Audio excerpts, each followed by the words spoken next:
café. Et notre invitée ce matin est Hana Chikou, responsable de la cellule Touaronui. Avec elle, nous reviendrons sur l'organisation des JO à Teahupo et sur le parcours de la flamme olympique. Au Fénois, ce sera le 13 juin. Hana Chikou, Yorana, merci d'avoir accepté notre invitation ce matin. Bonjour Corinne, bonjour tout le monde. Alors, avant de parler du parcours de la flamme olympique au Fénois le 13 juin, d'abord, quelle est la mission première de votre comité Touaronui? Alors, Touaronui, c'est une cellule du pays qui a été mise en place pour faciliter un peu la coordination sur un vaste sujet que sont les Jeux Olympiques, parce qu'il y a beaucoup de choses à traiter. Donc, on ne fait pas évidemment le travail à la place des autres services. On n'est pas ingénieur en bâtiment, on n'est pas à la DAF, mais par contre, notre vision sur les Jeux, et parce qu'on travaille beaucoup avec l'équipe de Barbara, qui est l'équipe de Paris 2024 sur place, nous permet justement d'avoir une vision globale et de pouvoir coordonner des sujets particuliers, que ce soit des travaux, que ce soit tout ce qui sera mobilité, que ce soit les relations avec les communes ou tout ce qui sera communication et promotion. D'accord. Alors, la semaine dernière, vous avez fait un peu un état des lieux sur l'avancement des travaux. Beaucoup de chantiers, sont sur la bonne voie. Par contre, certains chantiers, ça tarde un peu. Est-ce qu'on peut dire qu'on sera fin prêt avant le jour J? Alors, j'ai envie de vous dire qu'on n'a pas le choix. Donc, on sera prêt. C'est vrai que c'est pas évitant d'accueillir une machine aussi énorme que sont les Jeux Olympiques, surtout à Teahupo, qui est quand même éloigné et où il n'y avait pas forcément toutes les infrastructures. Donc, il fallait faire beaucoup de choses. La passerelle, la marina, refaire voilà. Donc, aujourd'hui, on a eu un dernier point évidemment la semaine dernière et tout est quand même rassurant, c'est-à-dire qu'on va livrer en temps, ce qui est là où on peut encore avoir des petites choses à régler, on a encore 2 mois pour le faire, mais les gros chantiers avancent bien et après on aura la Tahiti Pro qui arrive où on va quand même tester plusieurs choses, donc ça va nous permettre de réajuster si jamais on voit qu'il y a encore des choses à peaufiner. Alors, on va venir maintenant sur la flamme olympique, puisqu'elle arrive au Fénois le 13 juin. Plus de 120 relayeurs prévus pour cet événement. Le départ sera donné à 6h30 du côté de Teahupo au Faré Mahura pour une arrivée prévue à Tuata vers 18h20. Comment ça va se passer concrètement? Les porteurs seront aussi bien sur la côte est que sur la côte ouest? Oui, alors c'est un sujet qui est un peu compliqué. Moi, j'ai mis au moins 10 réunions à comprendre comment ça marchait. Mais en fait, ce qu'on pense souvent, c'est que c'est un relais continu. Mais en fait, non. C'est plusieurs tronçons entre Teahupo et Papeete, du coup sur la côte est comme sur la côte ouest. Et en fait, sur ces tronçons, on va déposer des relayeurs qui vont parcourir chacun 200 mètres. Donc, on n'est pas... si les gens pensent, comme moi au début, qu'on va partir et qu'on va faire du non-stop jusqu'à Papeete, non. On aura des tronçons identifiés. Donc, on passe dans 11 communes. Et sur ces tronçons, les porteurs, donc il y a 124 au total. 24, c'est le relais collectif qui est porté par la Fédération thaïsienne de surf. Donc, eux, c'est sur le point de départ. Voilà, sur le point de départ, ils font le premier tronçon. Et à partir de là, commencent les relais collectifs C'est-à-dire individuels. à partir du travaux? Non, même pas 200 mètres. 200 mètres, aussi. D'accord. Donc, à partir de là, le premier relayeur individuel part et on commence à faire un par un, donc 100 relayeurs individuels en tout. D'accord. Donc, côte est, côte ouest, comment ça va se passer? Ça veut dire qu'il y aura 2 flammes qui seront allumées au même moment? Alors, la tradition veut que la flamme ne peut pas être allumée à 2 endroits différents. Donc, ce qui va se passer, c'est que la flamme, elle arrive ici par lanterne. Elle a sa petite place dans l'avion avec sa petite ceinture, son plateau repas. Elle arrive ici par lanterne et en fait, ces lanternes vont se diviser sur les 2 côtés.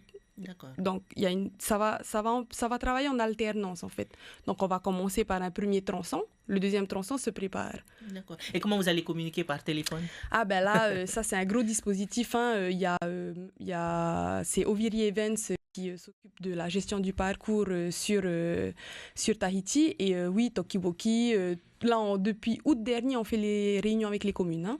Donc, ça va, au moment du relais, ça fera 1 an qu'on travaille dessus.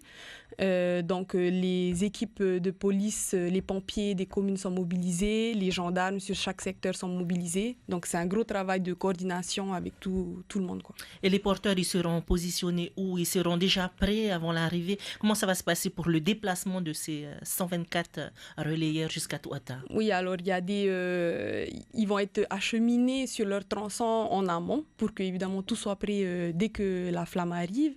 Et après ça, bon là, je vous dis le scénario idéal, hein, ça n'empêche pas que ça reste un challenge. Hein, ça reste une route unique. Donc aujourd'hui, il faut qu'on trouve aussi des solutions pour pas mobiliser trop la route ce jour-là. Donc, je sais que le Haut-Commissariat a décidé de faire du télétravail. Du côté de l'éducation, ils vont proposer aux écoles de la zone de Fa'a, Pir'e et Pape-Été de fermer à partir de 13h parce que le plus gros tronçon, c'est le final. Et pour le coup, c'est un continu de Pir'e jusqu'à Touata. Et vers 16h30. Donc, on va éviter les sorties d'école à ce moment-là. Mais après, il y a encore... là, on attendait de pouvoir enfin révéler les tronçons pour commencer à prévenir la population. Voilà, tel jour, ça passe vraiment devant chez vous. Si on peut éviter de sortir en voiture juste à ce moment-là, aller au bord de la route pour encourager, pas de souci. Mais désengorger au maximum la route. Donc, à partir de 13h, il faudra dégager les routes entre Mahina et sur l'agglomération du Pape-Été, peut-être? Alors, oui, il faut vraiment que... Là, on va commencer à communiquer pour que les gens se rendent compte de ce que ça va être. Et après, Mahina, par exemple, parce que chaque commune prend aussi le sujet en main, hein, puisque c'est eux qui vont être en charge aussi des célébrations sur les communes et qui ont décidé de leur tronçon d'ailleurs. C'est eux qui ont décidé, nous, on voudrait que ça passe de là à là parce que tel site, on veut le valoriser, telle personne, on veut mettre en avant. Donc, c'est vraiment un travail commun. Et Mahina, par exemple, a déjà mis sa banderole sur le rond-point pour prévenir sa population. Toute la route de la Pointe-Venise va être fermée. Donc, petit à petit, ça va rentrer et on espère que tout le monde va jouer le jeu. Alors, Hana, vous êtes la responsable du comité Touaronoui. Est-ce qu'on peut dire aujourd'hui que côté logistique, on est prêt aussi? Oui, après, ça fait plusieurs événements que je fais et l'événementiel, le beau principe de l'événementiel, c'est que c'est toujours Qu'est-ce qui a été le plus dur pour vous dans l'organisation de cet événement? Je pense que c'est les Jeux Olympiques, c'est un cadre qui est tellement cadré, en fait, avec un cahier des charges qui est tellement imposant que c'est assez déstabilisant parce que parfois, on n'est pas Marseille. On n'est pas Paris, donc c'est difficile parfois d'adapter. Mais par contre, voilà, c'est vraiment ça, c'est un truc qu'on fait, c'est-à-dire qu'on essaie de montrer que il y a des spécificités locales. On ne peut pas appliquer 100% de ce qui se passe en métropole. Et après, voilà, heureusement, la discussion avec Paris 2024 se passe bien, mais on est là pour argumenter. Donc c'est tous les jours, il faut s'adapter. D'accord. Alors, le 13 juin, la fin du parcours, ce sera à Touata. On le répète depuis le début de cette émission. Ça va se passer comment à Touata? Tout le monde sera là, la flamme allumera le chaudron. Quelle est la signification de ce symbole? Alors, ça va être la joie de terminer une très longue journée pour tout le monde. Après, pareil, là, par exemple, c'est une anecdote. En France, en métropole, apparemment, l'allumage du chaudron se fait vraiment de façon institutionnelle. C'est-à-dire qu'il n'y a pas de spectacle, il n'y a pas de chant. Et quand on nous a dit ça, on dit non, c'est pas comme ça, nous, ici, qu'on fait. Nous, on veut des couleurs, on veut des gens qui rient, on veut des gens qui chantent, on veut des gens qui dansent. Donc, on est en train de préparer une cérémonie dans ce qu'on a l'habitude de faire, hein, avec des danses, de la musique. On n'a pas encore fini le programme, mais ça devrait sortir dans le courant du mois de mai. Mais l'idée, c'est vraiment de pouvoir valoriser. Inviter la population. Ouais, voilà, valoriser. Évidemment, la billetterie sera gratuite, hein, mais l'idée, c'est vraiment de pouvoir valoriser les personnes et les territoires.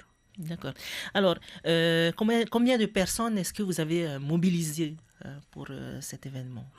Là, je saurais pas dire de nombre. Il faut juste imaginer quand même que toutes les communes sont impliquées, qu'elles ont fait appel à leurs propres écoles, à leurs services de sécurité. L'État est mobilisé aussi pour la sécurité.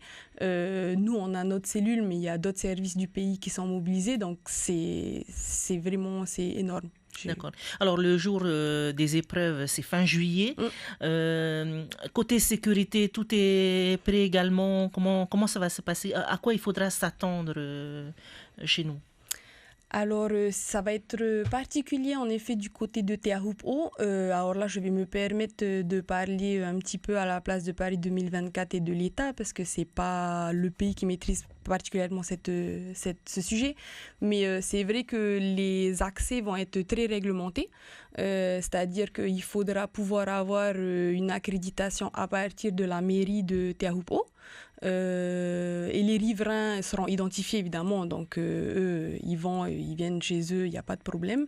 Par contre, pour des raisons de sécurité, passer la mairie de Teahupo, il faudra soit travailler pour les Jeux, soit avoir une accréditation spécifique qui justifie d'y aller. C'est-à-dire que s'il y a évidemment quelqu'un qui a des dialyses à faire et tout, on identifie les professionnels de santé qui doivent se rendre, donc ce ne sera pas complètement fermé, mais il faudra quand même pouvoir le justifier. Et après, côté maire aussi, donc là aussi, il y a un dispositif où la zone sera vraiment réglementée. Le plan d'eau de Teahupo, personne ne pourra avoir y accès, même pas les kayaks, ni les bodyboards. Enfin, c'est vraiment axé pour les personnes qui travaillent. Et après, évidemment, tous les pêcheurs, les gens qui ont besoin d'aller au Fénoa-Here, qui ont besoin de... Même les prestataires touristiques qui ont l'habitude d'aller de l'autre côté, il faudra juste avoir un laissez-passer. Et ça a déjà commencé. Toutes les questions de recensement et tous des professionnels de la population, on est en cours. Alors, ces dernières semaines, on entend beaucoup parler de touristes qui ont annulé leur voyage en Polynésie justement à cause des JO. Est-ce que vous comprenez cette inquiétude? Oui, c'est compréhensible puisque, comme là, juste je viens de le dire, ce sera un accès très réglementé. Donc, en fait, il ne faut pas... si les personnes venaient pour voir les JO, malheureusement, à défaut d'avoir une accréditation, ce ne sera pas possible. Donc, on peut pas à moins non de plus regarder sur Polynésie la première. Oui, bien sûr, ou sur nos fan zones, parce qu'on aura des fan zones sur Papara et Pap été qui vont retransmettre le live de Polynésie la première. Donc, on ne peut pas non plus leur vendre du rêve. Il ne faut pas leur dire de venir pour les Jeux s'ils ne peuvent pas y avoir accès. D'accord. Alors, Hannah, nous arrivons au terme de ce rendez-vous. Qu'avez-vous à dire de plus à nos auditeurs? À nos auditeurs, bonne journée. Le réveil a été difficile pour moi, mais je suis contente d'être là. Et surtout, n'oubliez pas que derrière tout ça, il y a quand même Vahine, Kaoli et Hira qui sont dans l'aventure. Et c'est pour nous 80% de notre motivation tous les jours de fête de ces jeunes réussites. C'est que nos jeunes Polynésiens puissent aller décrocher ces médailles. Alors, le Tuaronui a été mis en place uniquement pour les JO? Oui. D'accord. Merci beaucoup, Hannah Jiku, pour toutes ces Merci. informations. Et puis, Faïtuito, pour l'organisation de ce parcours au Fénois. On retiendra que tout est sous contrôle et que les automobilistes devront prendre leur mal en patience durant le passage de nos porteurs. C'est la fin de ce rendez-vous. Restez avec nous puisque Carlos Natua abordera également le même sujet avec son invité en Reotheti, Abel Hawata. Maruru. L'invité café.